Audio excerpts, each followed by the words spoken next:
Good evening, ladies and gentlemen, theydies and gentle thems. My name is Gregory Crafts, and I am a member of your Dungeon Mastermind Roundtable for this evening. I'm here with the lovely Mariah. Mariah is one of my fellow GMs. Hello. How are you, darling? Hello.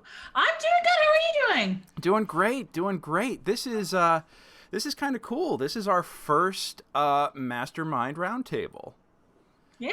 Yeah, this is going to be. We get to start this thing. We get to That's start this thing, cool. which means we have no idea what we're doing, and we have no idea what's Exactly. going to happen. But I'm It's pretty. fine. Yeah, no, it's going to be great. I think that this is fun and interesting and different. But the idea behind Mastermind Roundtable, and I'm sorry, I'm just setting up the chat on my phone, which is why I have to Oh, wait. no worries. I have to wait for the stream to launch before it'll allow me to actually open up the chat room. But if you are watching online, I have this currently broadcasting to 7 different accounts on 5 different platforms, I think. We would love to have you guys join us in the chat and chat with us as we talk about today's topic. Because yes, the name of the series, as we mentioned, is the Masterminds Roundtable. And the concept behind this new series that we are piloting today is that a couple of members of the Mastermind game GM for Hire crew are going to sit and talk about topics related to gaming. And today's topic, actually, Mariah, you want to do the intro on today's topic? Yeah, so today's topic is all about social interactions in D&D, and we're going to be taking a look at the actual rules for it, because there are actually rules for it within the Dungeon Master's Guide. Wait, what? There's the rules for social interactions in the Dungeon Master's Guide. I normally Yeah. but I mean, There's rules for it. yeah, but you take your D20 and, like, if they want to scare the town guard into letting them through, you just roll the intimidate check, right? And that's, and if Well, kinda. So, according to the rules, I'll bring them up right now. Mhm. Usually adventurers have a goal, stuff like that. However, there are certain things to resolve these interactions. For example, what is the creature or person's starting attitude? For example, if it's a friendly creature and you're trying to persuade them to let you do something, the DC that's set is going to be significantly lower than, say, if they were indifferent or hostile to you. So if you're trying to intimidate somebody who's already hostile towards you, they're already on guard. Or if you're trying to intimidate somebody who's friendly to you, you might get a slightly different reaction. So it's not just, oh, I roll a die. There are rules for it. And sometimes those rules involve rolling the dice. Well, more often than it does, because there's a DC, a dice challenge. However, it can also play out with conversation, so role-playing your way into these social interactions. Well, that actually kind of makes sense. I mean, I will be the first to admit that when I first started D&D, and pretty much any role-playing game, I'm one of those guys who never read the full manual. I kind of read, like... Same. Yeah, no, like, and I think that's the same for everybody, because it's interesting, but it's kind of dry. And it's like, oh, I'll look it up when I need it. And you see, like, and you see on the character sheet, you see intimidate, you see persuasion, you see insight, you see performance, and it's like, okay, instinctively I know what these are. But, most of the time when GMs call for these checks, especially if you don't look at certain sections of the book, because everybody wants to know how to fight, everybody wants to know how to cast spells, everybody wants to know how magic items work, especially the magic items. That's the fun stuff. Exactly, that's the fun stuff. But people don't always think about social encounters. So, it's like, oh, yeah, I rolled a 12 on my intimidate. Okay, that's kind of a mediocre roll. Like, it's easy when it's a 20 or it's a 2. It's kind of easy to be like, okay, I could tell you, like, how well you succeed or fail here. But for something like a mediocre roll, it's like, what does that mean? Did you Exactly. just, like, is it kind of just a meh result? Like, what, and how do you set a proper DC, a target roll for the difficulty of an encounter, And when I found that there were sections of the Dungeon Master's Guide and the Player's Handbook that were dedicated to the social skills and creating social challenges and social encounters, it kind of blew my mind because I was like, wow, all right. Oh, and then also the insight mechanic and how that feeds into character traits. Yep. You know, all that, and it's like, oh my god, they put a lot of thought into this, and they put a lot of effort into this, and I think it's actually, I would venture, or I'd hazard a guess and say it's one of the more underused systems and mechanics within Dungeons and Dragons. Well, yeah, I mean, humans typically are social creatures. We interact with each other. I mean, even through a computer screen, we're still interacting with each other. Like right now. But also humans can be comfortable making stuff up on the fly when they're trying to make a point. Some are not as comfortable. Everybody comes from a different background, just like you would make in D&D. And with those different backgrounds come different comfort levels in regards to how you role play, or even if you're comfortable role playing in the first place. I mean, hopefully we're playing with people that we're comfortable with, that we trust won't pick on us for doing a really lousy accent. But sometimes or if they're your best friends, then it's okay that they make fun of you. They're definitely going to make fun of your They're definitely accents. going to, but it's okay. They're within that inner circle that it's all right because you know where their skeletons are hidden too. So exactly, and you're going to pick on them for stuff as well. But sometimes you will be playing in an adventure league, or where you're playing with a group of strangers, and you might not be as comfortable, or even just playing with your friends, you're just like, I never know what to say in these situations. Can't I just roll a die? That's something one of my friends usually says. No, I'm not good at these social interaction things. Can I just roll it and it succeeds or it doesn't succeed? So it all depends on a person's comfort level as well in those types of things. Yeah, this reminds me. I didn't even tell you about this before we started because we pre-talked out the episode just a little bit, so it's a loose framework. But it's just jogging my memory now that you're saying that I actually wrote a short play, a 10-minute play about called Charisma, about a guy who tries to. There's two versions of it. There's the comedy where the guy's trying to flirt with a chick. And he just keeps rolling crap, and he doesn't want to role play it out because he's trying to gain the confidence to talk to talk to this girl and ask her out, and he keeps rolling the dice instead of actually talking, and rolls bad and rolls bad and rolls bad and rolls bad, and finally gets like a nat 20 at the kiss goodnight, and thinks he won the game.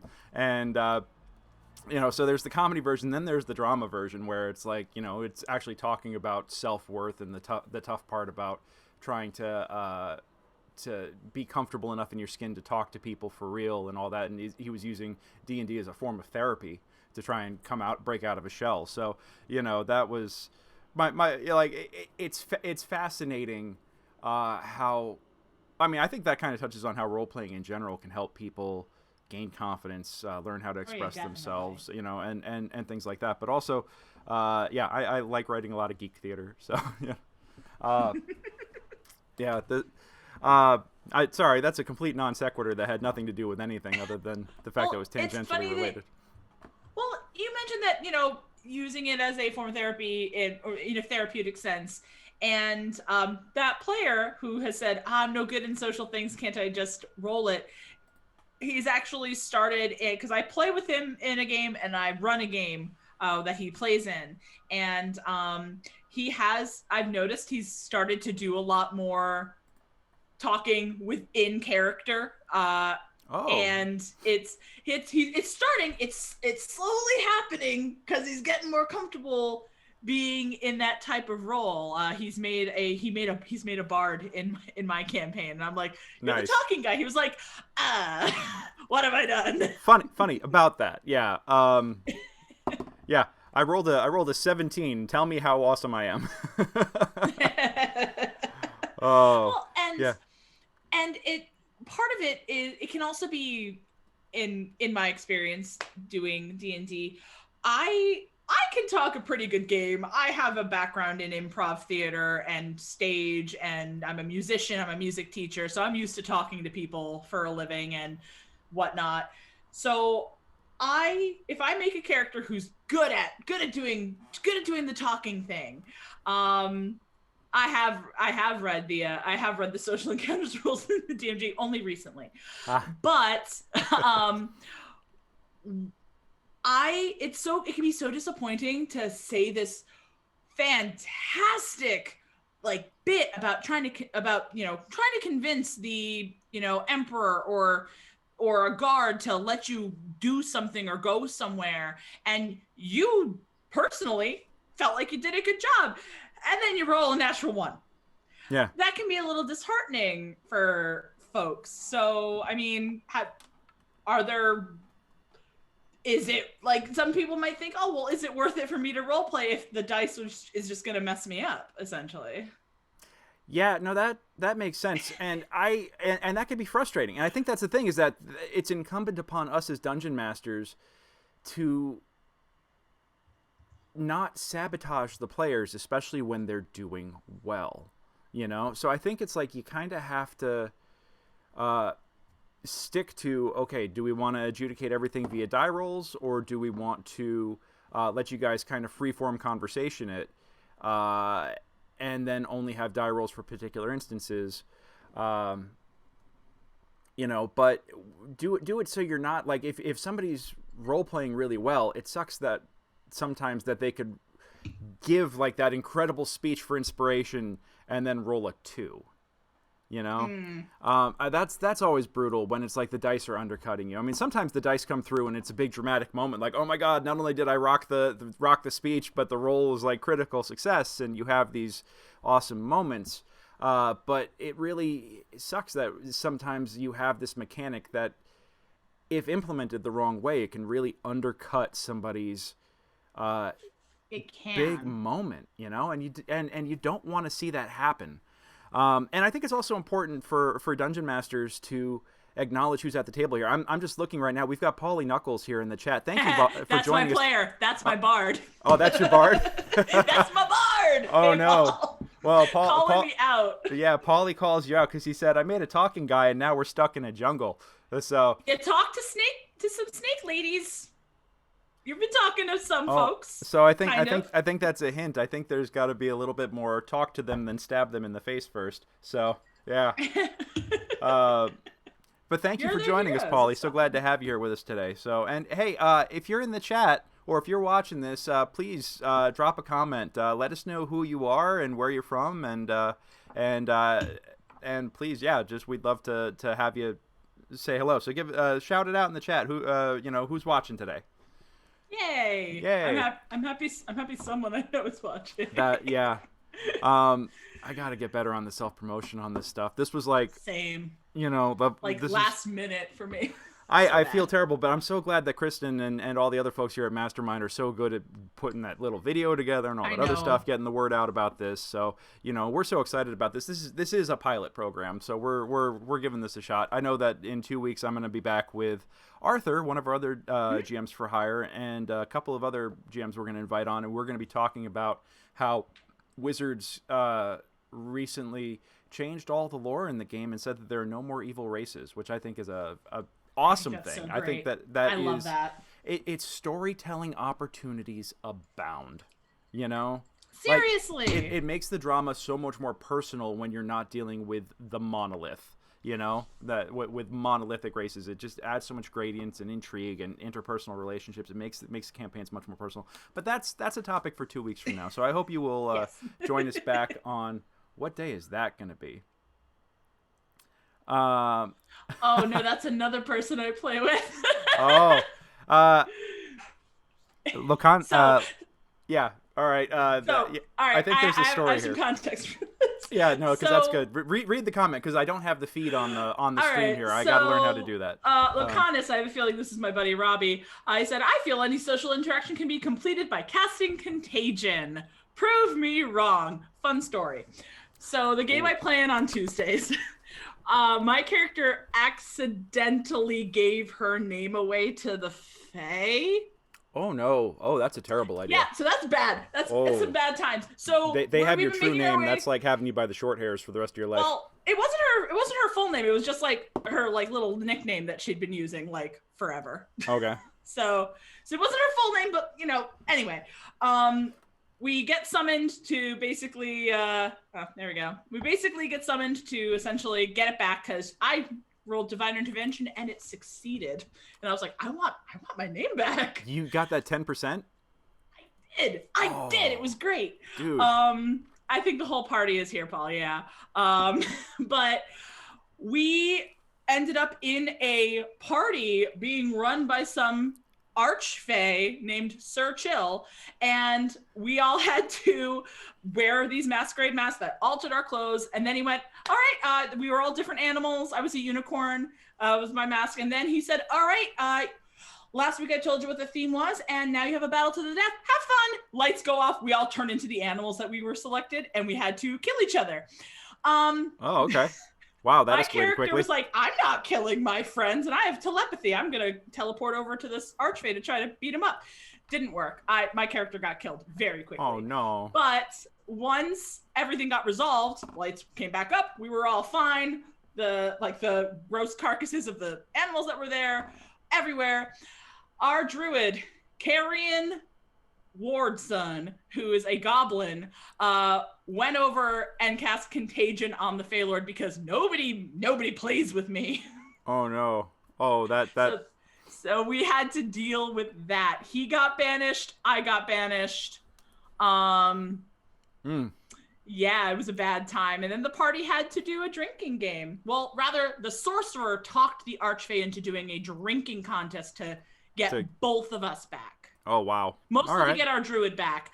They failed the drinking game, so the druid is in Chult somewhere. But that's an excellent example of using social interaction to further a plot, you know?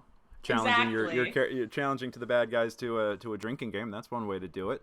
Oh god, that's amazing. The first time I ever LARPed, fun. Oh, the first time I ever LARPed, it was similarly it was its own unique system, but high fantasy.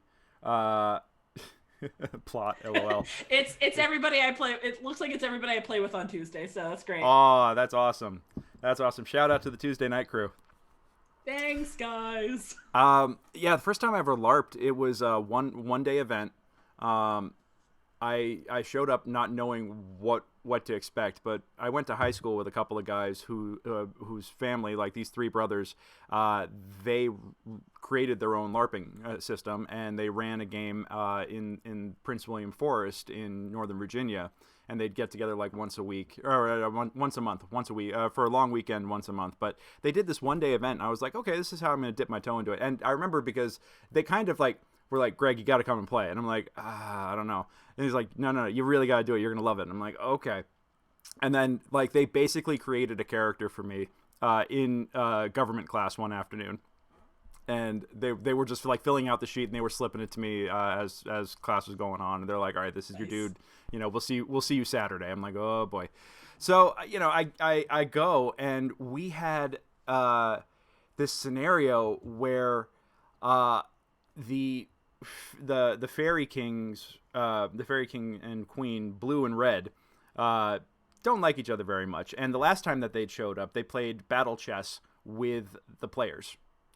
So they actually played like live battle chess with the players. And this time around, they said you walk into game, and they immediately called the timeout. They took my character sheet, and then they handed me somebody else's, and they said, you look like as you look right now, but this is who you're playing for today. And I was like, oh. So they did a whole Freaky Friday swap, and we spent most of the afternoon having to do in-person role-play encounters to try and figure out how to reverse the curse. And that was the puzzle. So that was a good time. Hey, Fat Bass, I see you raising your hand there. Do you have a question? Do you have anything you want to throw in, or are you just saying hey?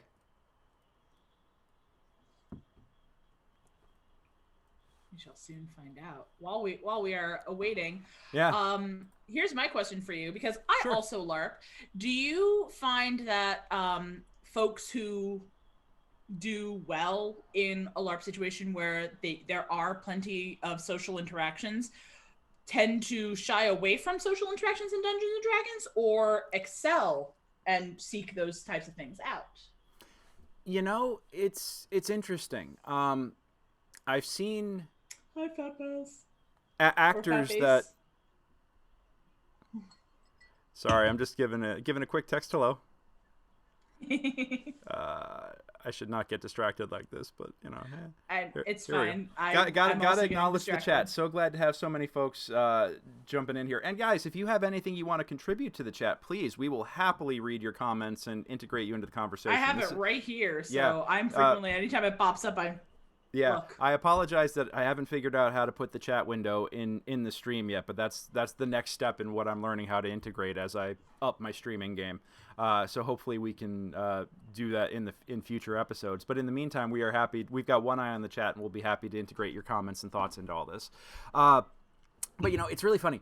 I've seen actors, you know, professional actors, get into, you know, a LARP or get into a D&D session and kind of lock up and because it's the same but different. You know, I've always joked that I think I do some of my best acting when I'm LARPing, and I am a professional card-carrying member of Actors Equity and SAG-AFTRA, and you know, I'm out there doing the TV hustle out here in Los Angeles. So I'm and it's still going on even now during the pandemic. Like I'm out here working my game, but you know, I always joke that you know, I'm not a natural crier, but the one time that like 20 years ago when my girlfriend's PC perma-died at our LARP, and we had her in-game funeral, I wept openly, and it was like the most natural acting experience I'd ever had. It was intense and it was amazing, and I was like, wow, all right, so need to lock that one away for use when I need to cry on stage. Like, gotta remember that. You know, so some folks, they come to it like a duck to water, but other folks lock up. And then sometimes the most quiet and withdrawn folks in normal life put on that character and put on that persona, that presence, and they, I think it takes off the onus of being themselves and worried about how they're presenting themselves, because it's not them, they're playing this character in that moment. And then it's okay to kind of take risks and cut loose and be bold and be loud and like let out this, you know, this other character, and they shine, and it's like the most amazing and awesome thing. And then like when the session's over, they kind of go back to being like, you know, chilling in the corner. And we just I think gotta really. Oh, sorry. Go ahead. Oh, finish your thought. yeah. We have a good question in the chat, but go ahead and finish your.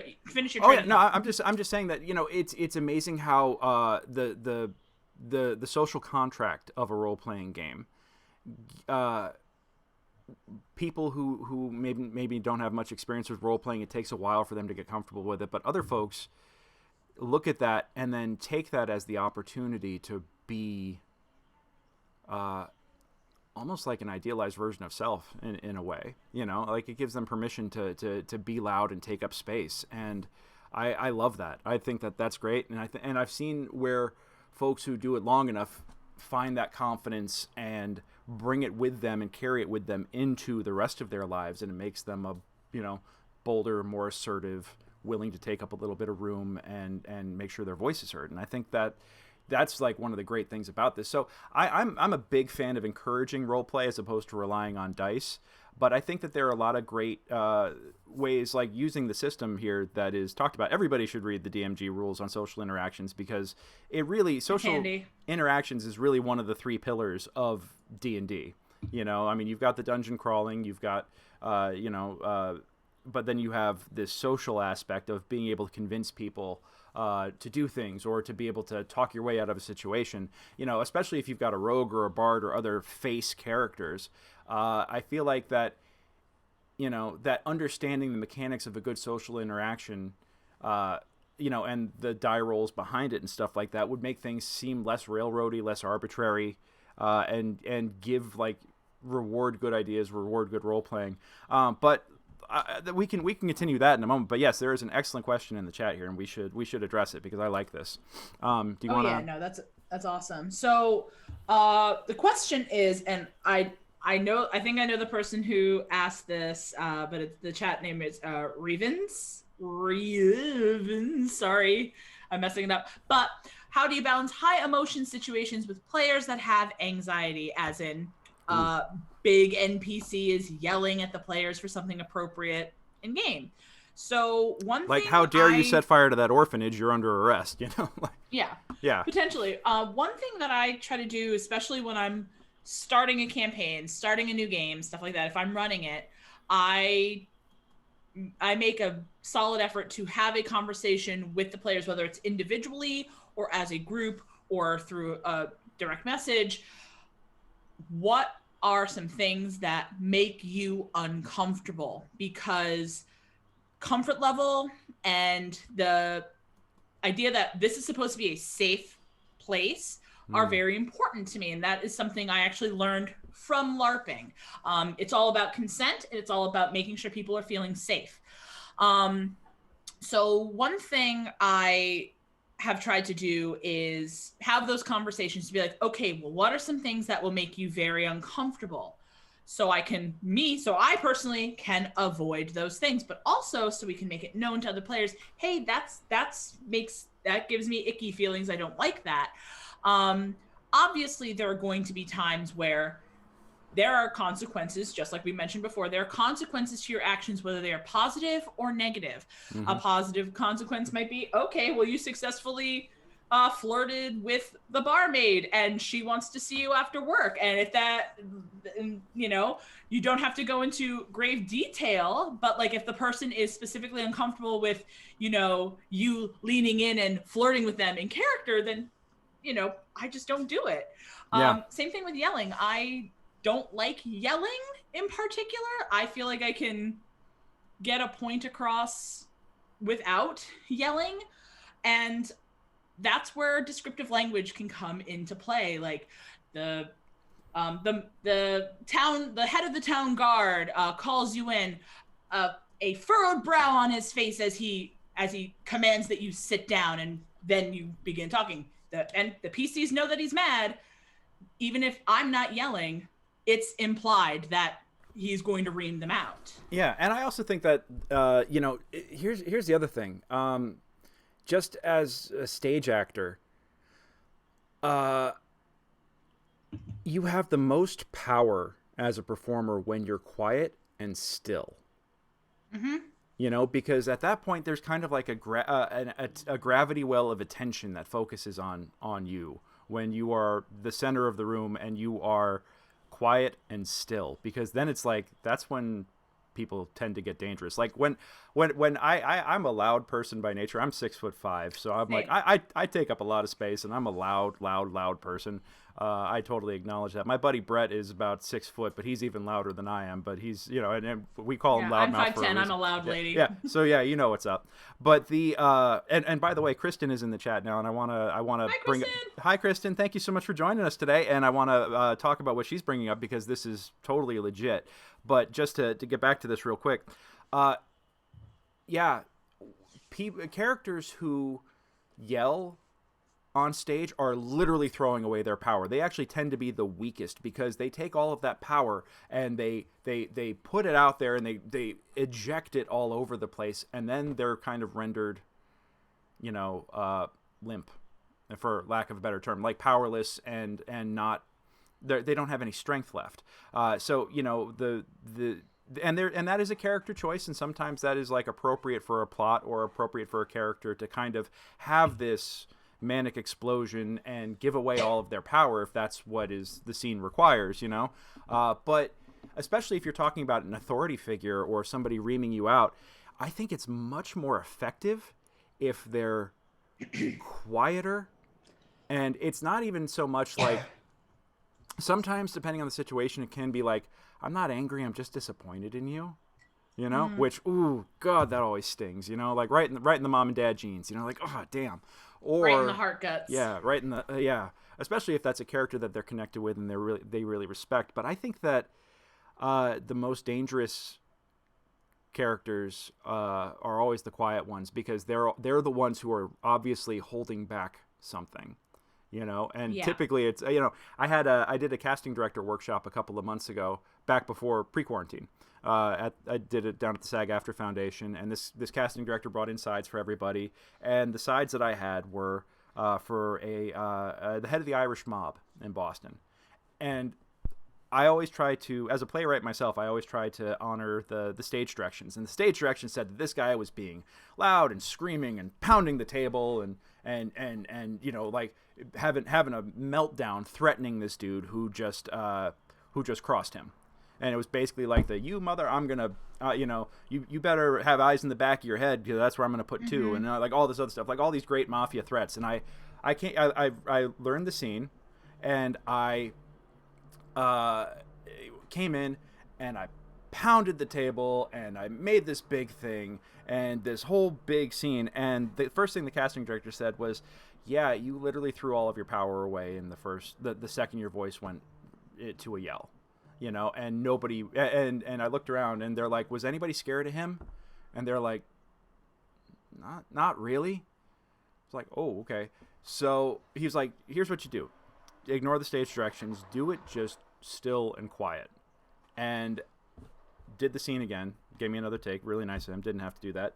And he said it was, at that point, everybody was like, "Oh, chills," because like you're gonna cut somebody. You know, and it's so, you know, I understand how the initial reaction for an NPC who just like who's reaming out, you know, subordinate PCs, or, you know, or the bad guy who's like taking his moment to gloat and monologue or whatever. That yelling might be the first thing that you go to, but honestly, yelling and raising your voice can be the weakest choice. So and that could be for both dungeon masters and players. Yeah. So one thing, another thing I want to mention about LARP, because I did mention safety before, check-ins. This is something that I learned in LARP, where you go like, "Oh, are you okay?" And you can be like, "I'm fine," "I'm not fine," or "I'm not sure," which also is "I'm not fine." So especially if you have something that's super emotional and super stressful for the players, like for their characters, and Kristen also mentioned bleed. Yes. Also a thing that can happen with LARP. It can happen in tabletop RPGs too, because you get really attached to these characters. And as you said before, Greg, it's almost like an extension of yourself, or like a best version of yourself, an ideal version of yourself. So like it's hard to separate the emotions that your character might feel versus what you're feeling. And it can be a little confusing, and it can cause actual like emotional distress for you, or, you know, extreme happiness for you. So having the check-ins, I feel like, really helps you go like, "Okay, here's me. I'm sitting here. I'm at my table. This is what's happening in this imaginary spot. Let's step back, see how that's going." Yeah, absolutely. No, yeah, I feel like I almost said that. Brian just said again, he's the dad friend of our group. Saying yelling was a bad example, but emotionally, I would say check-ins. Yeah. Just to be like, "Hey, are you okay? Do we need to take a break? Is that fine?" But yeah, I haven't had a moment. I don't think I've had a moment yet with the game that I'm running on Fridays where that type of check-in has been necessary. But there have been a couple of moments where, like, after game, I'm like, "How are we doing?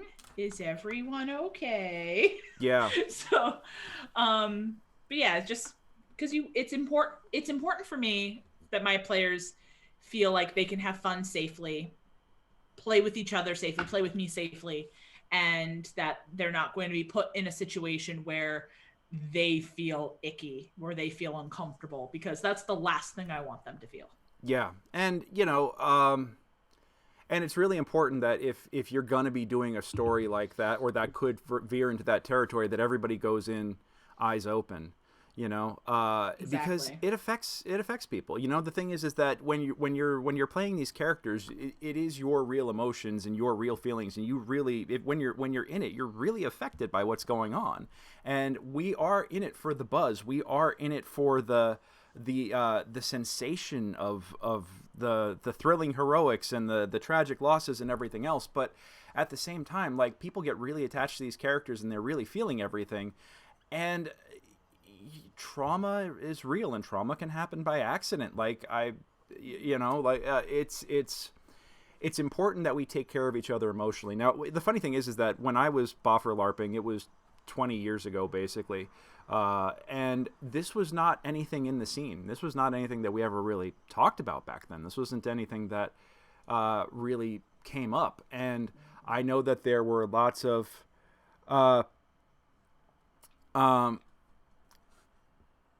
yeah, God, what's the best way to put this? You know, I know that there were everything was always high fantasy, and you know, you're always trying to have like the Lord of the Rings kind of plot lines and stuff like that. It never delved into like deeply personal, deeply character stuff unless people brought that themselves, and then they would get a GM to do that with them. It's not like the GMs were forcing people into these deep things, but a lot of characters brought stuff, and I think some people wound up swimming in deep waters before they knew it, getting dragged into other people's plot lines and not recognizing the emotional toll that can take, and that, you know, sometimes would break up friendships or things like that as a result. Like there were real life consequences to in-game things, and that you know, and we didn't have this language of check-ins and things like that, and being aware of each other's emotions in that way back then. And I'm so glad that, because I haven't LARPed in about 15 years, it's been that long. So I'm really thrilled to see that, especially when you have like these genre LARPs like World of Darkness and stuff like that, where the drama and the gothic horror of it all is the point, you know, and this these intense character interactions are the point. It's like, yeah, you really got to take care of each other emotionally. In a system like World of Darkness or even Vampire the Masquerade, because specifically, I think of Vampire the Masquerade in particular because that is a role-playing system, and that is specifically a LARPing system where consent is an issue. Oh God, yeah. And oftentimes when you're like, oh, I want to play vampire, some people will go, ugh, because again, there are powers in there that basically command you to do something, to make you do something that you don't want to do, and to cooperate when you don't want to. But I'm a vampire and I have this power, so you have to do what I want to. So like it's a power trip fantasy, and that's like, wow, you know, that can get into deep waters real quick, you know. And yeah, I remember there was one time I was LARPing and my character got mind controlled by again, this was 20 years ago. It was there was a group of Romani. I believe that like what is the appropriate term? I think that's the appropriate one. I don't want to use the G word. Yeah, Romani is the appropriate term. I went over this with my students the other day. I appreciate that, because I'm always like, because we always use the G word to describe them. It was the G camp, you know, and I'm like, now that I know that word is not okay, not kosher, I don't want to use it right now. But that was what they were, and they were playing very much the stereotype, and I was in the town militia, and they charmed me to turn the other way when they stole something. And that was, you know, like I suffered in-game consequences for the fact that happened, you know, and that was like that I think that was really like one of my first experiences with consent and things like that, and role playing and consequences, and that was I felt all kinds of angry about that, because I was like, that was PvP, which was something that I was like, wait, this is a thing? Because I think that was my first full weekend event when that happened, and I was like a level 1 little, you know, like just trying to find my footing, and I was like, okay, I guess this kind of stuff just happens sometimes, you know, and it was you know, an interesting experience, and I know that and I played Vampire when I first when I was cutting my teeth in role playing, and we would always just like do massive combat, you know. We never really got into the gothic horror of my dark tragic existence, and it was always just like, okay, let's pull a monster from this thing and see how many blood soaked dice we can roll at once. And we never like, because it was like we were 12, 13, 14, like that the big role playing wasn't our thing. But I know a lot of folks who do the WOD role playing. Actually, my friend Alyssa was one of the folks who brought back the Mind's Eye Theater and ran the Kickstarter to do the new edition of Mind's Eye Theater Rules. And that book is an inch and a half thick for a reason, because they go through all kinds of important stuff on how to run a game properly. And it's like, wow, that's a good reason, or a good thing for that. Reven says, it's very hard for some people to separate real from RP, especially when they are uber invested in their characters. Yeah, I agree with that. Mm-hmm. The concern I always have is, and not specific to D&D, is that folks are unwilling to accept that roleplay has consequences for their characters. I agree wholeheartedly. 100%, yeah. And, and that's, I also feel like that's the cause of murder hoboism. Which is like the exact opposite of role play, really, and people aren't able to acknowledge it's not a personal attack. Yeah, because I think that role playing, exactly. Sometimes people role play because they don't realize that they're working out personal stuff, and that this is like their way of dealing with real life issues, and whether you know that or not about somebody, you could be walking through an emotional minefield with somebody, and Yep. If it ruins the game, then it should be what your character would do. But it's what my character would do. Oh yeah. Oh god. Yeah. Well, and I know, I have a lot of people don't like using "it's what my character would do" as a reason for something that their character did. Yeah. My character, there's a reason why it's a meme. accidentally her name. They were like, "Oh, well, you can't come in here without an appointment. May I have your name?" I'm like, "It's Nettie, whatever. I need to go in there and help people." Because she didn't think that's very much what she would do, because her flaws that she's blindly trusting. Oh, a cat. Yes. Hi, Miranda. Miranda is waiting for her brother Bailey to get back from the vet, so I'm hoping that but she's feeling a little needy right now, so she wanted to hop up. Cat tax. Yeah, my cats are somewhere. Yeah. I closed the office door so they wouldn't come in here and meow at me to feed them. Yeah. But another example, what was it? I was playing in Tomb of Annihilation, and my human barbarian La Akea,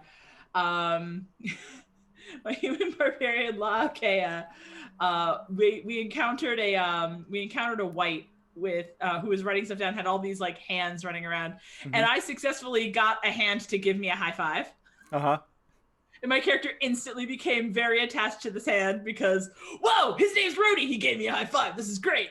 And I paid no attention to anything else that was happening because my character got hyper-focused on this hand. Yeah. And then when we ended up having to fight said undead creature, I was like, no, Rudy doesn't attack, does he? And my husband was like, roll an animal handling check, because I guess that works. And I rolled, and he rolled something. He was like, all the hands attack you except for Rhodey, who hides by your feet. And I was like, yes, I have a pet hand. As soon as the fight was over and we killed the white, it died. And I was like, oh no. So there's a consequence to my roleplay. I got a pet hand for 5 seconds, basically. And then but Rhodey you get so attached to it in that 5 seconds before he died. Oh man. Oh, it was God, so right in the feels. Yeah, right in my heart guts. And poor Locke should be like, I remember when he would give me high fives. It was so cool. And I see, hey, Susanna, good to see you, honey. Thank you so much for joining us today. So, oh God, it's so good to see you. That one of my players. So, yeah. Woo! Yep. Awesome. So glad to have an active chat here tonight, guys. Thank you so much. I know, guys it's adding a awesome. ton to Great. this. So, it's so funny. We had an outline on things we wanted to cover, and we've just been telling stories. But I love this because I feel like it's a an interesting and organic conversation. But I agree. You gotta take care of it's not just the DM's responsibility to take care of players at the table. It's the players' responsibility. I'm Trepzilla. Yeah, that's me in the chat. Don't at me, Polly. I think it's really important that the players all take care of each other as well in terms of emotions and feelings and role play. There was a fantastic survey that I found that I sent out to my players before I started my Monday night game, Brutes in the Shackled City, and it was all about comfort levels and consent, and what can you deal with and what can't.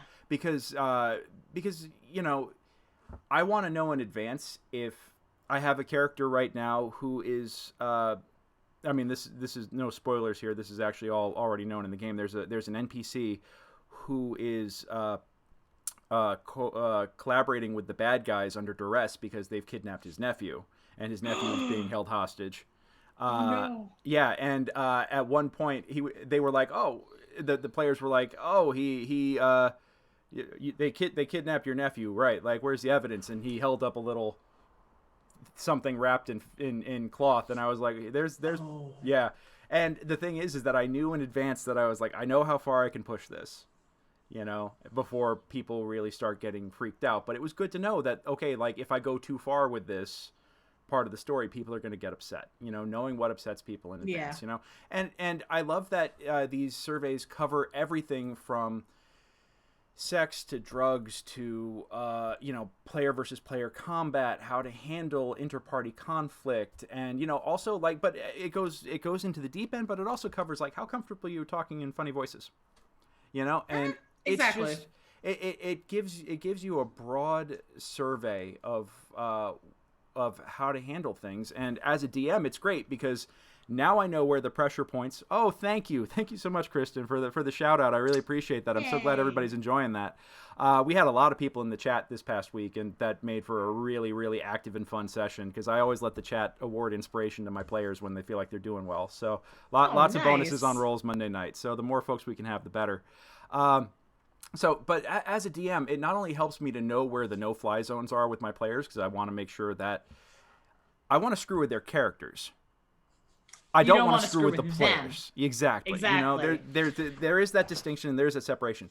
But, and this is kind of evil of me, but it also gives me, like, the go-to, like, oh, you're okay with being thrown in a pit of snakes? Great, you're getting thrown in a pit of snakes at one point. Like, you know, it's like, that's another reason why I talk to my players about what are things you're not comfortable with, so that I'm like, okay. Yeah, right. Like, okay. If you tell me you're okay with this, it might just happen, you know. But also, one thing that might be good is to resend out that survey every once in a while to see if their comfort levels have changed for ongoing campaigns. Absolutely, you know. Like, I knew that I knew that if I push things too hard. Oh, Arthur, yes, I will. Yes. You know what? I might. Let me see if I could pull it up, and I'll throw it in the chat here. But you know, I knew that some folks would be upset with the idea of child endangerment and child abuse, and I knew that I was kind of really pushing that line, implying that the kid had been attacked and lost a finger as a message, you know. But I was like, okay, there's the evidence, and everybody's like, got it. Don't need any more detail. And you just gotta. It's our responsibility as DMs and storytellers and shepherds of the story to read the room, and constantly be reading the room, and constantly be checking in, and constantly being aware of people and what's cool with them and what's not. So, you know, really, really important. I think I have this in my saved links here. Let me find my bookmarks. So you mentioned, like, having the ability to constantly be reading the room. Now, something that I've encountered, and I know other people have encountered, is being able to play online. Not everybody's going to have a handy dandy camera to have their facial expressions. A lot of the game I run on Fridays, the game I play in on Tuesdays, not everybody has a webcam. So we just haven't been using webcams. So oftentimes, what could some things I've encountered is that I have to pay attention to the timbre of someone's voice. Yeah. To try to figure out, is this in character, or are they actually upset about something? And I'm very fortunate in the fact that I have players that if they are having an issue or something, they contact me, which is nice. Yeah, well, that's always important to have have an open dialogue with your players behind the scenes. Absolutely. And I've been encouraging them to also, like, if you have an issue with something that somebody did, please talk to them about it. Like, don't let it stew, because playing online is difficult. Playing at a table, I can read a face and it's super easy. Yeah, exactly. The level of engagement being Revens just said, the level of engagement is a large issue as well as without a visual. So oftentimes I know, like with me, I have a million tabs open on my computer right now, like Yeah. while this is happening. The tabs I have mainly on right now is the Twitch, so I can see the chat, and I also have my D&D Beyond up, so I can take a look at the social interaction rules, so I could read them in junk. But Yeah. like, I have a hard time staying focused. I know that about myself. So Mm-hmm. like, there are little tools that I've used to try and like keep myself occupied. I take notes, and I take notes. But at the same time, you know, I'm still distracted every once in a while I'm doing this sort of thing. So, I don't know, Greg, do you have any tips or tricks for helping keep player engagement when it comes to like doing something that's social or keeping them engaged in some way? You know, I know we're kind of going all over the oh, place and it's started with okay. social interactions, but even Yeah. doing this and playing, that's a social interaction in and of itself. Well, I think yeah, and sorry, I'm actually trying to throw the link to the survey Oh in yeah, the no chat worries. right now, and I've sent it twice, and it doesn't seem to want to go. Oh, you know what? Probably because I'm sharing the wrong kind of link. Because I have it in my Google Docs. But I Oh, am going okay. to answer that question. I would say that as a DM, it helps to have a clear understanding and advanced planning on what the objective is of every scene. When you know that you're going to have a social interaction or social encounter, it's a good idea to know like what the objection is, or what the objective is, what the challenges are, and just have a really clear idea of who is in the scene and how do these characters feel about the people they're interacting with. Have a very clear setup for that, because I think the worst, the fastest way, the fastest thing that kills attention span in D&D is an indecisive GM.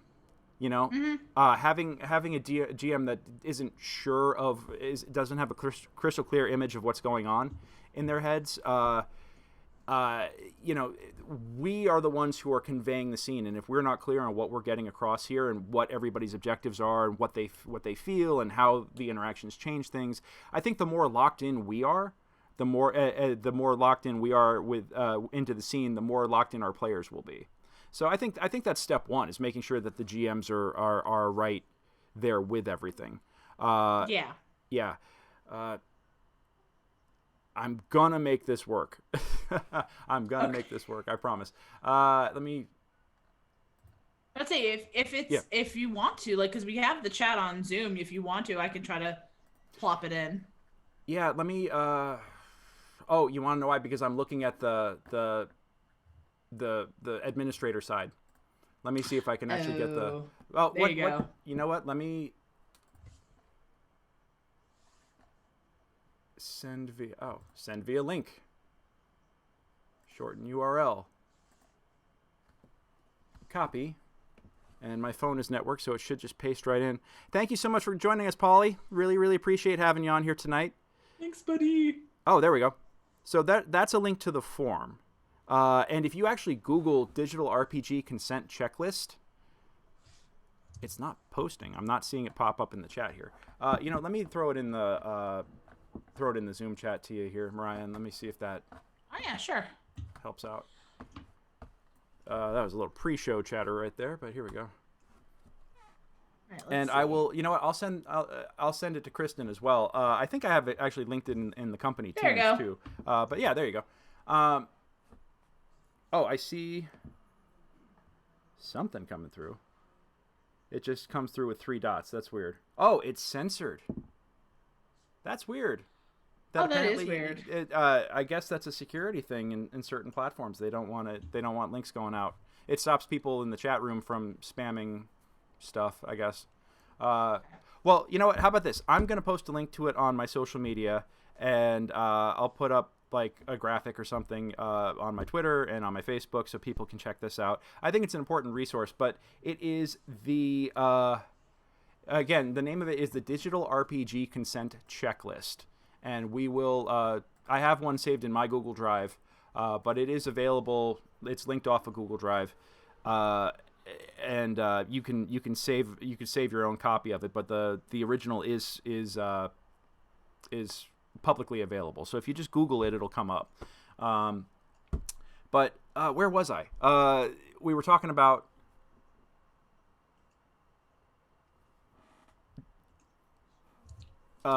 before I got keeping players engaged. Yes. Oh yeah. That's totally perfect for the fact that my mind just went poof, completely blank.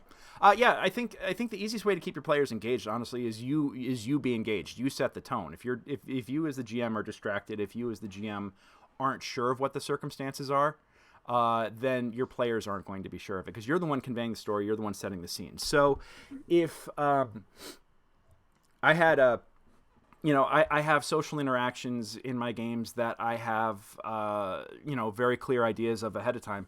But then, sometimes your players will surprise you, and you will wind up having to improvise scenes. Like I had a player that was gone for a couple of weeks, and when she came back, she was like, "Great, I've been gone for 8 hours. What did I do during those 8 hours?" And I was like, crap. So I wound up taking the first 45 minutes just to get her reintegrated, having to run through a whole set of improvised scenes, including her interacting with the town guard, the captain of the guard, I should say, with whom she has a personal history that has yet to be disclosed to the rest of the party. Yeah, and because she grew up without parents in town. Her parents were adventurers who went on a crusade and never returned. And she kind of grew up a hooligan around town, so she's had several run-ins with the guard and stuff like that. I'm playing all this history, but I think having this social interaction that I was like, okay, I'm just going to make this up on the fly. That's why it's really important to have a really good sense of who your NPCs are and how they feel about people, because when you're put into a situation, instead of flailing, if you know who the characters are, if you know how they feel, and know in general, like, and it doesn't have to be like you have to know their entire backstory from birth until now and have detailed notes on every interaction that they ever had off camera, or out of game. You have you can have the attitude, the starting attitude. You go back to these mechanics and you just know what the starting attitude is and give it a simple reason why. If this character is indifferent or hostile towards this character, why? And just know why that, and then it's a yes and at that point, and you just build the story, As far as I'm concerned, the two of them grew up knowing each other. One went and became captain of the guard. The other one became a miscreant hooligan, and they have this complicated history because of that. So when she comes to him looking for help, he's kind of like, no. Like you've cried wolf one too many times for me to believe you, and that it turned out to be a really great scene. And I think that once this adventure is done, it's going to have a hell of a payoff when he finds out that she was right. And that, and like, yeah. It even if you're just doing, like I mentioned, check-ins with players, even if it's just like, if you're doing a huge social scene, like if they're at a festival or something and everybody kind of splits off to do their own thing, being able to keep track of, number one, what's happening, what are the events, who are the people, etc. Are there prizes? Are there games? Are there plays? Are there songs? Is there a dance? Is there an arm wrestling contest? Keeping track of all the activities that are there, what NPCs that they could run into, but also making sure that you're checking in with each player to see what exactly they're doing, because some people might pair off, some people might go off and do something on their own. So it's important. Are there things to steal? A GM, absolutely. Are there things to steal? Exactly. Yeah. You can. Is there a bad puppet show to watch? Who knows? But it's important to check in. Yeah, you can set up a whole set of social encounters, like a fair or a ball or something else that's almost like a dungeon in itself, with its own encounters and traps and skill checks and other things. But the trap isn't like, oh my god, rocks fall, everybody dies. It's you wind up in a duel of wits with a bard who's going around roasting people, and do you become the roaster or are you the roastee? So that's like there's flirting with the Contessa and she's married. Yeah. Oh, exactly. Always good to know what the consent levels are on that before you get involved too. But yes, Exactly. like when you know that everybody's game for it, it's like, yeah, dude, let's make what happen. I have a bard in my party who is not the stereotypical bard, like tries to sleep with everything that moves. Ooh, But we had a those lot are of fun fun. the other night because she likes to try and make love connections for the other PCs, and was totally thinking that one of the PCs was about to go hook up with an NPC, which is why they wanted to split off and go exploring by themselves. And they haven't realized that NPC Oh no. is gay and in a relationship with the other NPC yet. So that's spoilers. But yeah, that'll be fun. That'll be a fun little reveal to That's the bard. So exciting. yeah, but there's but I think the uh, social encounters can really enrich a game and make for some of the most memorable things. Like everybody's going to remember that time they killed the Tarask, or they find the +5 Holy Avenger. Like these are big things that Yeah, will always make a career. Or or when that. somebody dies in a stupid way, Oh and my that was God, the completely number of stupid preventable. character deaths. Yeah, exactly, the number of stupid character deaths. You don't ever roll a rogue with 18 dex and 3 strength. That was when I was doing AD&D. My first AD&D character was a rogue with 18 dex and 3 strength, and I fell off a cliff Oof. and Oh. kept grabbing on, but didn't have the strength to hold on, and kept just like bumping Oh. all the Oh way down, no. and that Oh was the no. dumbest PC death ever. Oh Like no. not even a monster killed me. I slipped and fell off a cliff. The DM was also a bit of a jerk, so he enjoyed that a little too much. Uh, you know, and I think that also, and this goes into a whole nother mentality of like as a DM. Uh, I know Gary Gygax kind of set this up to be like it's DM versus PCs, like very much. Yeah. Yeah, and he was always gotcha, rocks fall, everybody dies, and it was a sense of Hmm. accomplishment when you figured out his stuff, his traps and his things, and like it was, I mean, Yeah. Tomb, Very adversarial. yeah, the original Tomb of Annihilation, Tomb of Horrors rather, uh, Yeah. is so nasty. Like when they have a false final encounter where they literally instruct you to say that when the PCs beat this encounter, close the book, stand up, say, "Hey guys, great game, everybody, congratulations, you win." And then don't give any hints that that's not the real final encounter and the real boss is in the next room. Oh, that's Like it terrible. was a whole level of metagame that was specifically designed to make the GMs and the PCs have an adversarial relationship. I'm as an actor and an improviser, I'm much more of the sense of like the goal here isn't to win D&D It's to tell a because it's to story. tell a great story, And and it's meant it the way I'm really appreciative of a lot of materials that have come out now as well as streams where it's not an adversarial relationship between the players and the GM.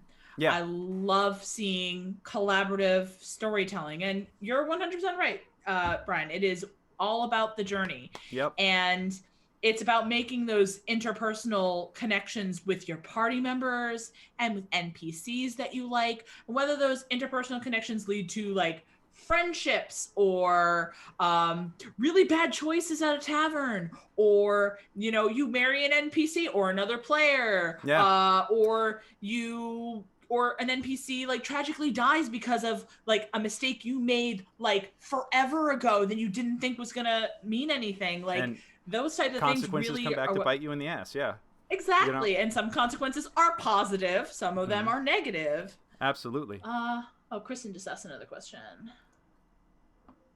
Do you feel it's Feels more more story? Yeah, I've noticed some pushback about calling game masters storytellers. Do you feel it's more storytelling or facilitating, or does it need to be both or neither?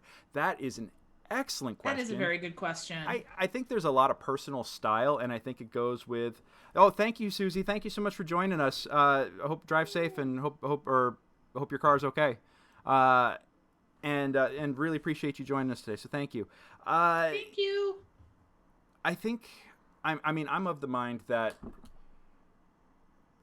I don't know. I have a lot of thoughts on this, but Mariah, what's your take on it first? Well, I'm definitely a planner when it comes to my game, but like when I say I'm a planner, I don't have a story written out. I have events that might happen depending on where my players go. I have people that they can interact with, and depending on what happens with them, like how they reacted to the party, how they didn't react to the party, etc., will influence what happens to them later on should those characters come back to that area. I have a grand idea of what could potentially happen, but again, it's very solely based on what my players do. And it's definitely based on how my players interact with the world. I'm running a game that takes place in Exandria, which is the Critical Role universe. It is not where the campaign is now. It's not where it was. It is smack dab in between all of those timelines. So it can be something different. And so I have post an Vox idea. Machina, but pre Mighty Nine. Yes, exactly. Gotcha. So it's 10 years after Vox Machina, 10 years before Mighty Nine. It's that sweet spot. Nice. But I think it takes place. The current one takes place 20 or 30 years after. Later. Yeah, I think so. But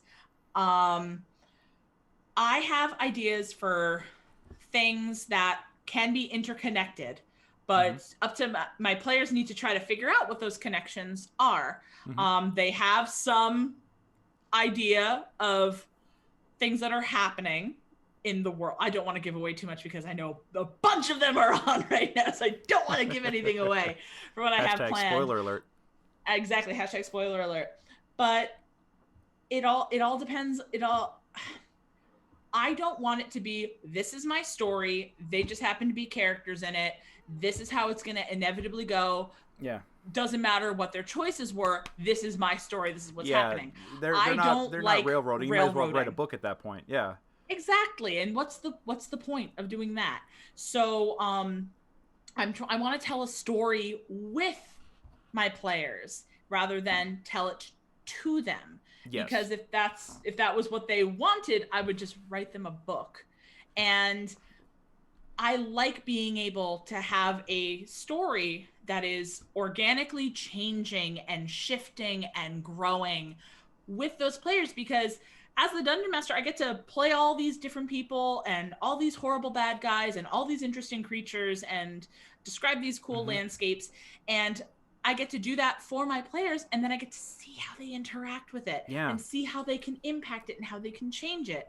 And that's one of the things I really, really enjoy about a game like Dungeons and Dragons, where I have that ability to see what my players do with the information that I have for them, because even I don't have every single thing that they're going to encounter. I have a lot. Sure. I have a lot, probably way too much that I need. Yeah. But I don't have absolutely everything figured out, and I will get ideas from the things that they do. I will get ideas from the way they interact with people. Like, they interacted with a really crappy marquee in Phelan. They because it's run by all these different marquises and stuff, and they had this really awful social encounter with him where it was just terrible, and I instantly went, oh no, this is so bad. But they handled it so perfectly, and they got to rub his face in the fact that they succeeded when he said that they couldn't, and it made my day. It made me so happy. It gives stakes, you know. He's on the list. He's gonna die. Yeah, he's gonna die eventually. I love it. We'll see. We'll see. That's some brazenness like there. I like that. I like that. I think, you know, and I agree with you completely. Number one, I agree with you completely. I think that I can understand why there's backlash against the idea of DMs being called storytellers, because it implies that the players have no agency. Exactly. You know, and that railroading is what happens. Like, you're going to sit here and listen to me tell my epic tale, and I'll let you fill in the funny voices, you know, and I understand that. I say storyteller, and when I say that, I do mean facilitator. You know, like, I am the person who is creating this world and fleshing it out for you, so we can tell our story together. You know, so I understand that if somebody is storytelling in a way that is not conducive to player agency or player contributions, then that's valid criticism. But I think that if people, it depends on what the word means to them and how they actually do it. Because if you're facilitating, I don't see anything wrong with saying that you're the storyteller. But yeah, it's as dungeon masters, that is our job, is to facilitate, to to give people the opportunity to tell this amazing story. Because here's the thing: when you were talking about rubbing the thing that your party did, that now they can rub their face in the guy's or the guy's face in their success. That he just had makes to make them the guest of honor Yeah. at the festival, at the wine festival that they saved. They saved the mother wine effing festival. Catalina wine mixer. Basically. There you go. I love it. But you know, that's what makes it sweeter. That's what makes it memorable. You know, like it having stakes, having challenges, having as a playwright, I first off, as a writer, don't ever look at my internet search history because, oh dear God, Yeah, please don't look at my stuff. Yeah, exactly. But I think the same goes for dungeon masters, like good dungeon masters who create things. Don't ever look at our internet search histories because I'm sure that I'm on a watch list somewhere, especially also producing theater and having to buy gallons of fake blood and tons of camo netting and all these other. It's I exactly. I cosplay so the stuff much that we have to things. do. You know, just it would out of context, it makes us look very questionable. But I think we have to create situations where our characters and the thing is whether I'm writing a play or I'm being a dungeon master, I think there's a similarity here in the responsibility of the storytelling to establish stakes, and sometimes that means doing things that to your characters that's gonna suck for them. You know, like you have to put them through the crucible. And you know, like in some cases that's the dungeon with the rocks and everything else, but sometimes that's the social interactions and having to deal with like courtly intrigue and things like that. And it's rough to see your characters stumble. It's rough to see them put in tough situations and maybe not excel, but it makes the eventual success all that much sweeter. You know, there's a reason why I think that Empire Strikes Back is the best Star Wars film out of all of them by like a lot. As a kid, I loved Return of the Jedi because I thought the Ewoks were cute. But once I actually like started, and why I also think The Last Jedi is hot take here. You know, flame me in the comments if you want, but I still think The Last Jedi is like the second best out of all of them. But it's because. And I kind of loved watching this. All the hate over the bad guys winning, you know, and all the hate over the bad guys winning. And I'm like, or Infinity War, you know, when that happened and the snap, you know, like if I'm spoiling Infinity War for you, don't at me. Don't you know, at us. It's on Disney Plus. Like you have no excuse. What was the line? It was Clerks. Yeah. It was what should you like better, Empire Jedi or Empire Strikes Back? Empire. Blasphemy. Yeah. Look, Empire, the better ending. Luke gets his hand cut off, finds out Vader's his father. Han gets frozen, taken away by Boba Fett, and ends on such a down note. And that's what life is, a series of down endings. All Jedi had was a bunch of Muppets. Oh, God. I don't know why I have that memorized. But God bless you, because that, yes. But you know, the thing is that you need to make your character suffer in order for them to grow. You know, and I do this. I wrote a play about. It makes that growth so much better. Oh God, it makes it so much better because having real adversity and real stakes and real challenges makes the eventual success so much sweeter, so much more meaningful. You know, and I think that, but that's a very fine line you have to walk, and that's where things like the consent surveys and things come in, because you want to be able to challenge your PCs, you want to be able to set up difficult situations, you want to be able to facilitate emotional and character growth, but without traumatizing the player, you know, without hurting the player. Like that is our responsibility, and I think that's why like something like the consent survey is really important, and also really well thought out, well planned, well run social encounters really help raise those stakes and make things better. Because if you know, completing the dungeon, surviving the dungeon is one thing, but if by surviving the dungeon you're showing up your arch rival, dude, that's just the sauce. You know, that's just the sauce right there. Yeah, exactly. So it's like, you know, it's like I want it to be like barbecue. Just get it all over my hands and face. Like, let's do this. You know, like yeah. Don't at me, Robbie. Oh, Yeah. But I think that I appreciate it when writers and when dungeon masters create really good challenges and high stakes that force character development and character growth, and really facilitate that. And sometimes the dungeon masters don't have to. Sometimes the players do it all themselves, and you're just like, yes, let it go. I think the most memorable role playing encounter I ever had was a PC romance in a game that I played in college, and it was so awful because it was all will they, won't they, and we finally got together like in the second to last session, and the last session was a TPK, and it was like tragic. Oh my god! Yeah, we terrible. We got hit with a meteor shower in a battle because some rogue, one of the bad guy rogues the DM was like, oh, you had the opportunity to take the scroll away from them because it was for sale someplace, and then the BBEG shows up with it in the last encounter, and we're like, okay, what the hell's that? It was not a great designed encounter, but the bad guy was a rogue that succeeded his use magic device check and meteor showered us in a closed room. Use magic device. Oh god, it was so broken. 3035 was so broken.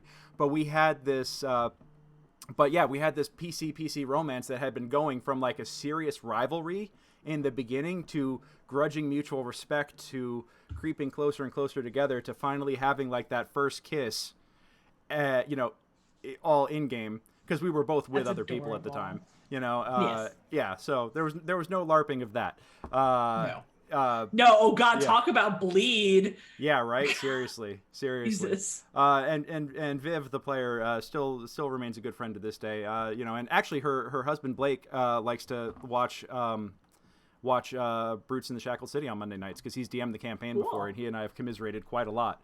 But yeah, nice. But we had this amazing player romance that had like everybody on the edges of their seats when we finally had this role play conversation of, okay, what is this?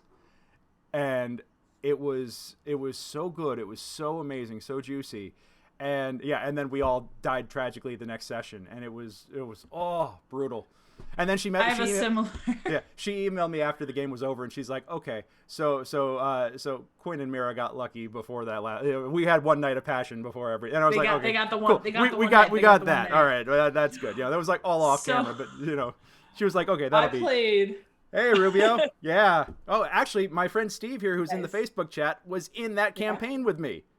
Oh, fun! Yeah. Oh my God. Good to see you, buddy. Thank you so much for joining tonight. That's amazing. Yeah. That's amazing. Yeah, and honestly, the best thing that Paco, our DM, did was just let us do that.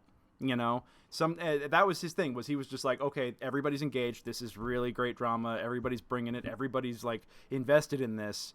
And he just sometimes the best thing you could do as a GM to facilitate the story is just get the hell out of the way. Just let it happen. Well, The first group I didn't start playing D&D until after college. Oh wow, okay. Yeah, so it took me a while. I had friends who played, and I wanted to play, but I had an experience in high school where I asked, "Oh, would it be okay if I played?" And all but two of the guys went, "No, you can't play with us. We're a girl." Anyway, I ended up playing after college, and we were all really great friends while college was happening. When we graduated, a couple of them stayed in the town where we went to school. The rest of us moved to Albany, New York. This was in New York, and we would go every Saturday, and we would just spend the entire day just chilling out. We'd play games. We'd play until the wee hours of the morning. We'd fall asleep, have a slumber party, and then go home the next day. And nice. I recall this so perfectly because we were level 1. I made half-elf rogue. My friend Brian Quick made a human wizard. My boyfriend at the time, now husband, made a swashbuckler because that was a class. Nice. Let's see. Our friend Tanner made a cleric, and our friend Jen, his fiance at the time, now wife, made an elf barbarian because elves in this universe were like scary, brutal guys. Oh, I dig it. We were fighting goblins, and the cleric was down. So that was bad.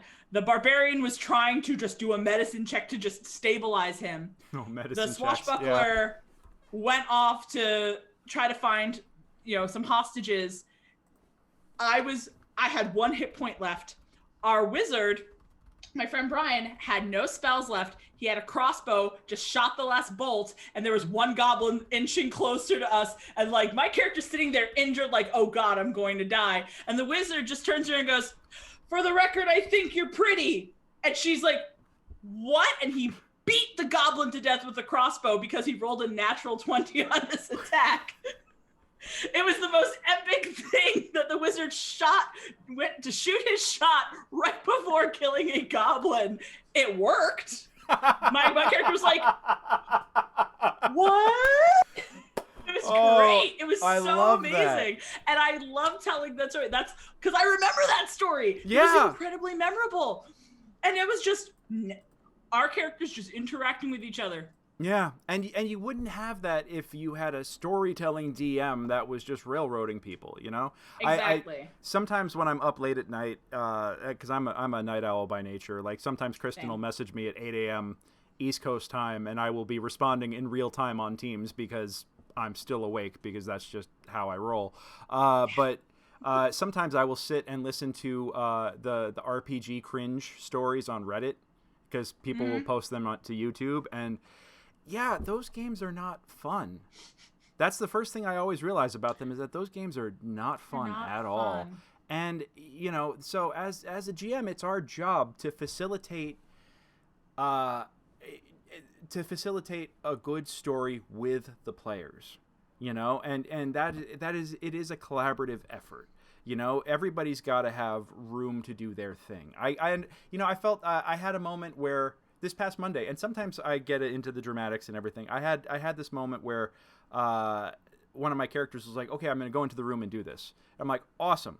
And I rolled the check because there was a hidden check that they had to make, and I was like, "Okay, so here's what happens." And I kind of went into like this 30-second to a minute description of, because he was polymorphed into a badger, or no, he was wild shaped into a badger, and he's like, "I'm going to go in and sniff around the room," and he found this big, gigantic, life-size stuffed wolf in the room, because they were raiding a little underground gnomish city, and they'd found the theater in the city, and they found the props closet, and there was a giant stuffed wolf in the props closet. And I kind of went into this description about how he did it in badger form, and went in and described what happened, because I was setting up a honey badger don't give a joke. And at the end of it, he was like, "Wow, I wish he'd kind of like let me play that out." And I was like, "Oh, I'm sorry."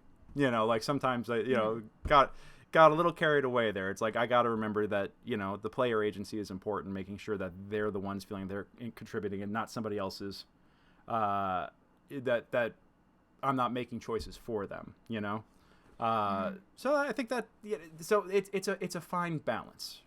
And you're not always going to get it right, but I think but that's where trust and just knowing people and assuming best intention is always important in these games, but also recognizing when something is not working. Like I read these RPG horror stories, and it always ends with, "And then I left to find a new group," and I'm like, yeah, sometimes you got to do that, because there are DMs who don't recognize that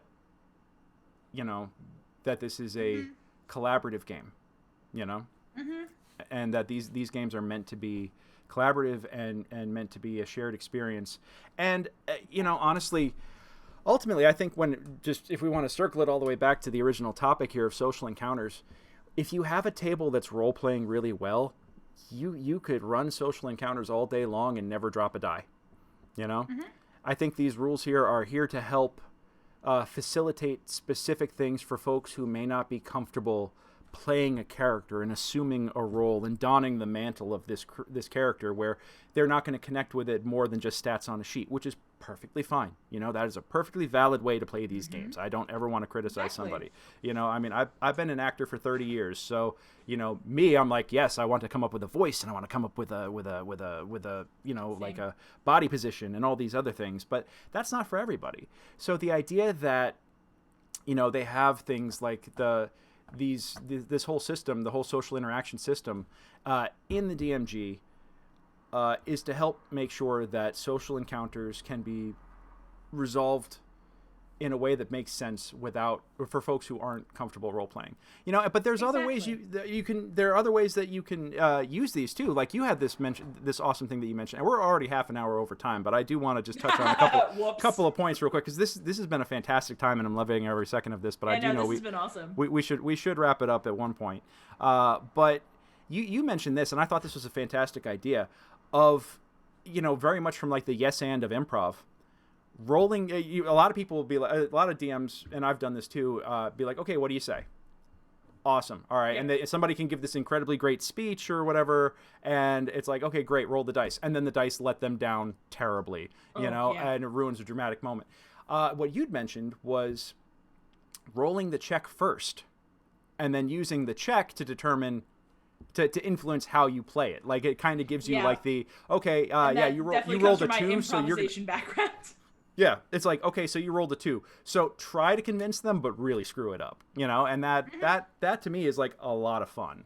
That's a really, really interesting and fascinating way to take that, where, that because going in that, okay, I need, like, it enriches that is a way to enrich the story with randomness.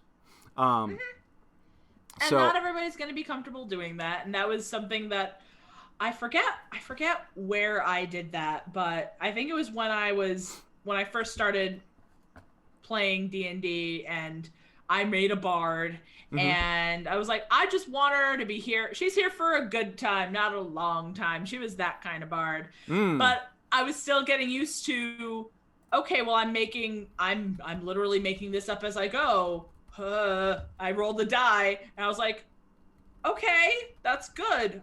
What is something good I can say? And then it helped kind of ease me into being able to just come up with stuff on the fly in a D&D rather than in a short form or long form. It can give you a parameter, a touchstone to go off of. Exactly. And it's a prompt.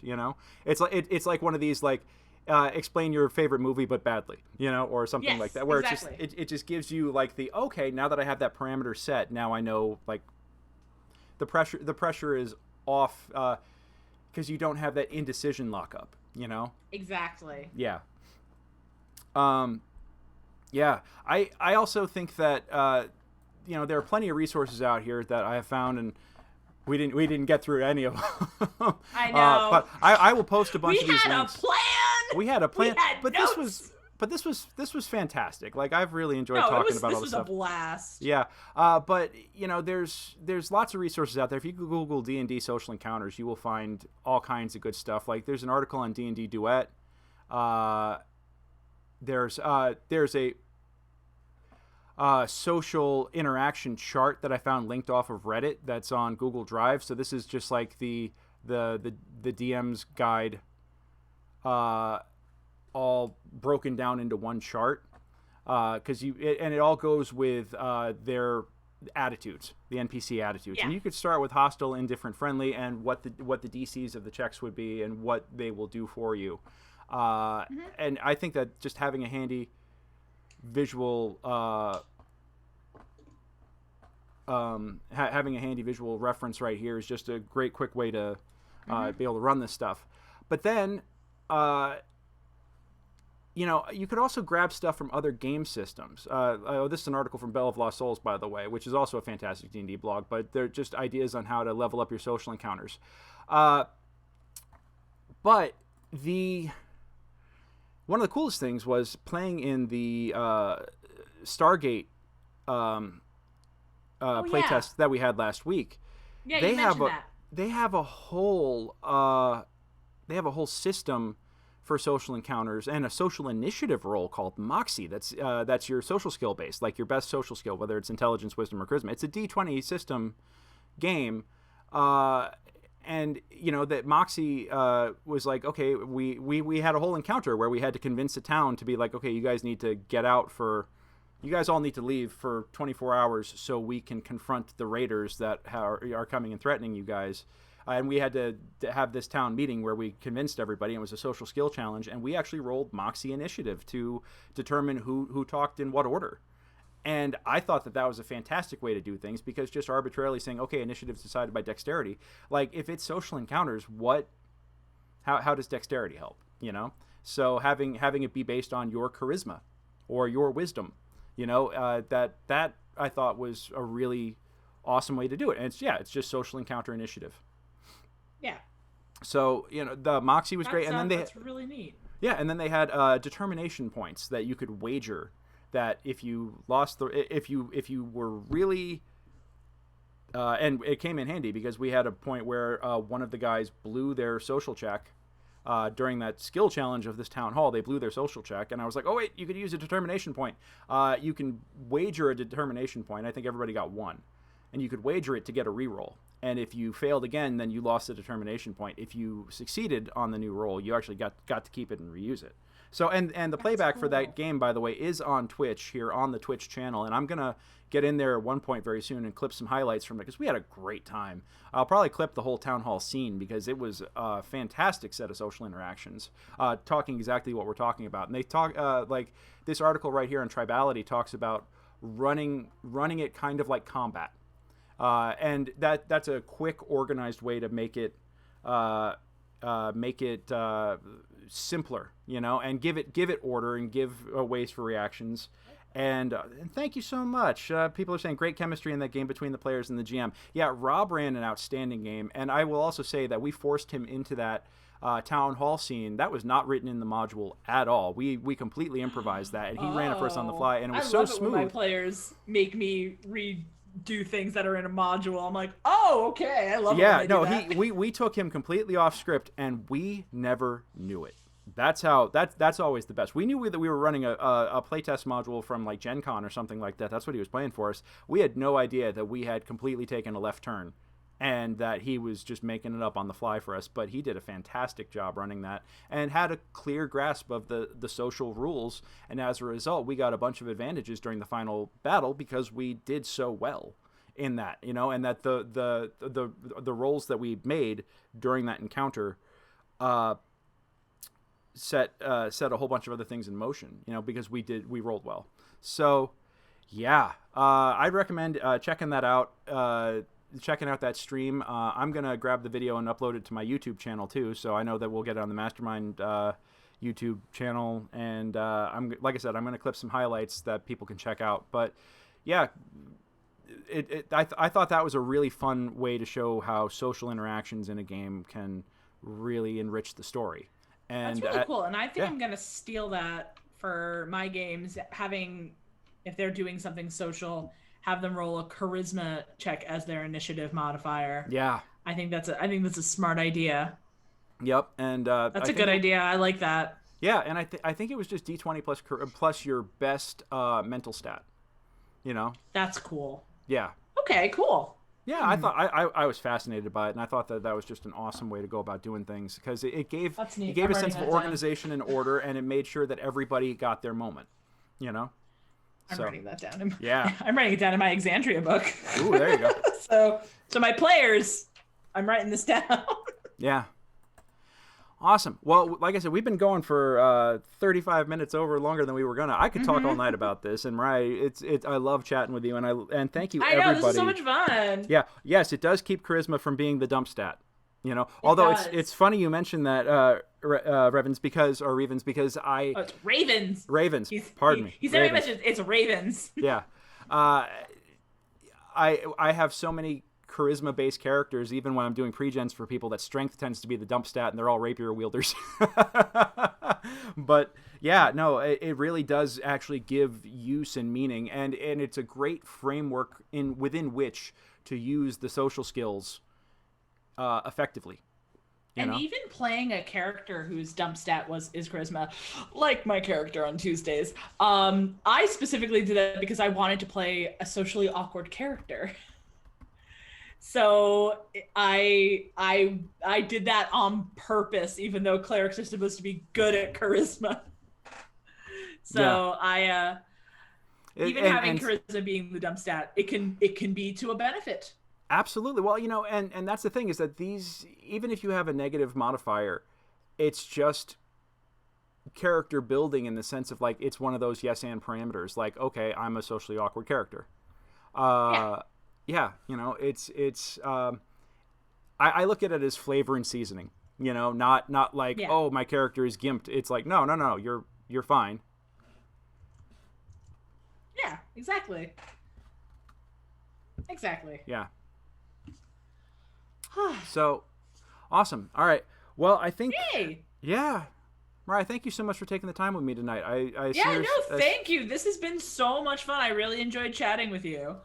And Yay. and thank you everybody in the chat for joining us tonight. So good seeing some familiar names for both of us. So, yeah, Yeah, I'm this was super awesome. happy. Yeah. It makes me very happy to see my friends are watching and paying attention. That's really cool. Absolutely. Well, and hey, folks, if you are looking to if you're looking for a GM to run a game for you, both Mariah and I are available. We are GMs for hire with Mastermind Adventures. You can find us at mastermindadventures.com. Please check us out on there. It looks like Kristen just linked our Yep. bios and stuff, as well as what games we're running. I know I have 3 games, all one shots that folks can sign up for. They're pretty fun. Tell them about Quinn's very first attack of the campaign sometime. Thanks, Rubio. Was that the one that I critically failed and impaled myself with my Wolverine claws? Yeah, I had a ranger that was dual wielding Wolverine style, bladed gauntlets, and that went very poorly. That's awesome. Yeah. Oh no. Yeah. So, yeah.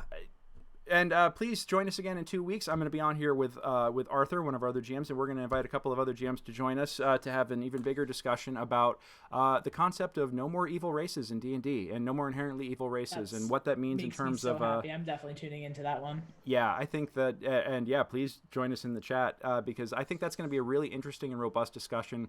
We're going to go into the history and the context of some of these things and some of the stereotypes and. Why it's important that because I know that there's been a lot of reactions across a very wide spectrum to this concept, and I think that we need to talk about why it's important that this distinction is made, not just from a gaming perspective, but from a social perspective, and the importance of all that. So that's going to be 2 weeks from today.